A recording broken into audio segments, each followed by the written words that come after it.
This is OwlUp, where learning happens in minutes, not hours. For a deeper journey, explore all our courses at owlup.co. Now, let's dive in.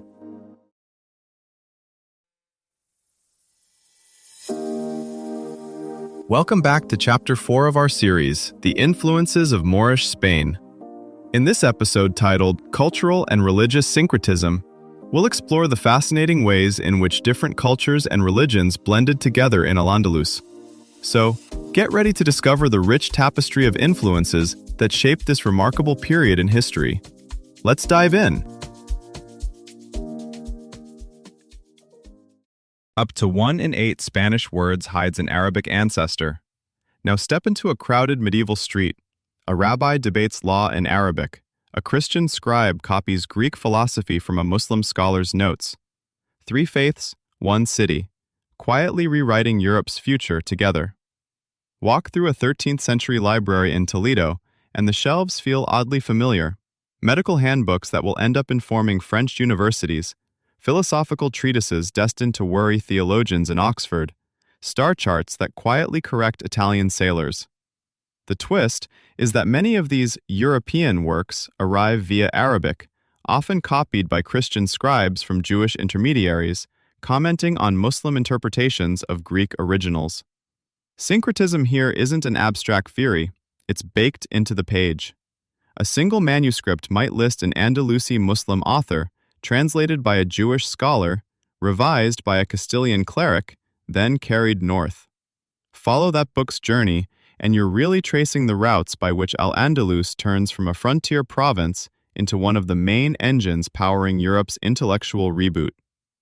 Step outside the library and follow the sounds instead of the pages.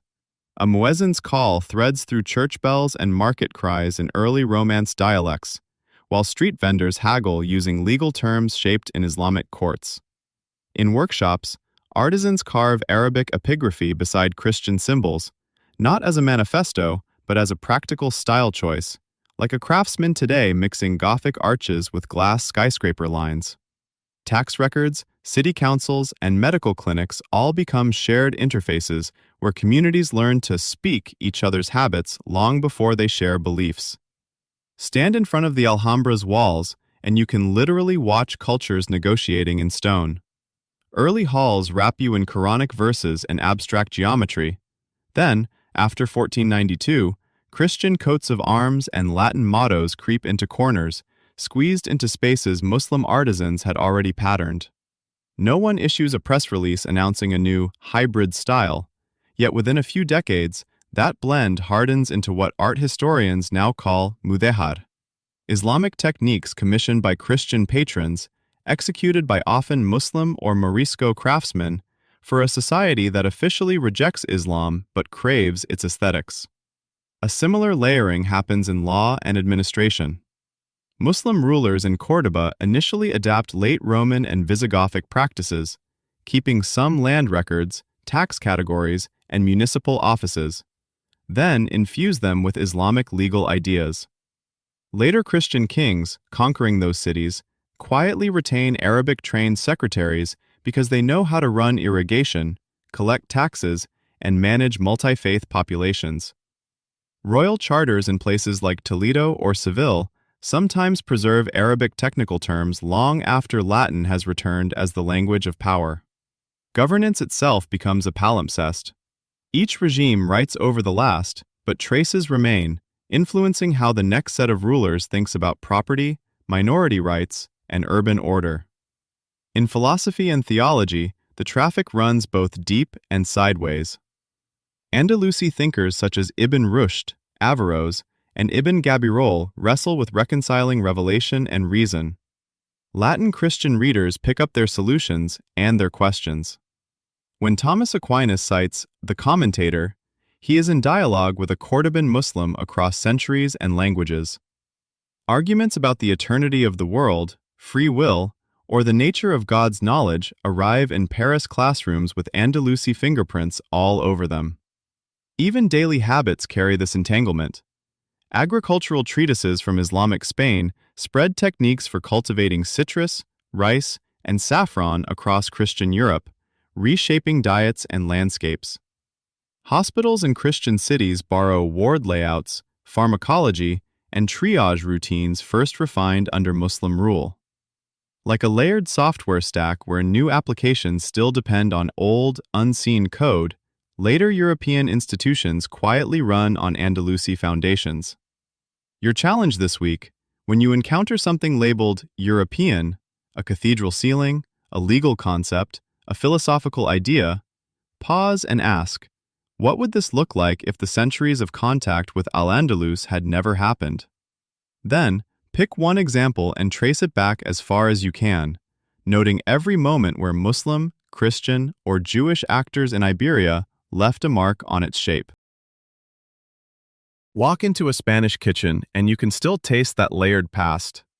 Words like aceite, albóndiga, or azafrán aren't just linguistic fossils.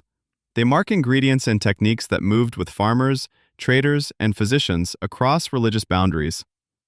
Follow irrigation channels in Valencia, and you find water-sharing councils whose meeting rhythms echo older legal customs, even though the participants now swear different oaths and report to different crowns.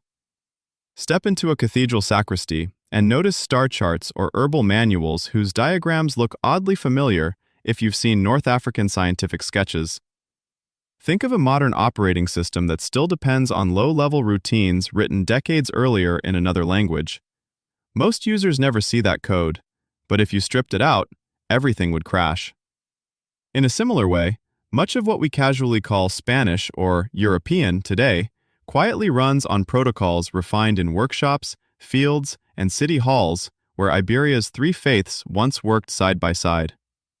Policymakers now eye Al-Andalus less as a golden age than as a complex lab report. High creativity, but also flare-ups of violence. That ambivalence matters.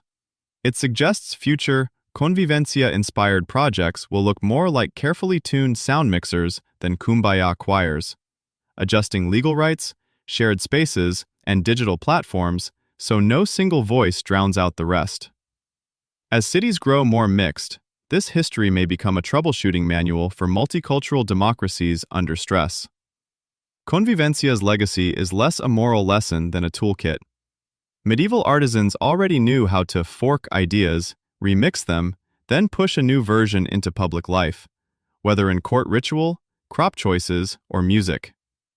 Today's debates on migration, language policy, or religious dress echo those negotiations, like a DJ sampling old tracks to test what a future playlist could sound like. To go deeper, here are 3 next steps. 1. Pull up a side-by-side translation of the Popol Vuh, for example, Alan Christensen's free PDF from BYU, and the Book of Genesis, BibleGateway.com, and spend 20 minutes comparing creation motifs you heard about.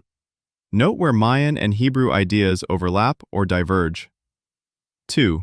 Watch the first episode of PBS's African Religions in the Americas series on YouTube, and pause whenever you see examples of saints paired with orishas.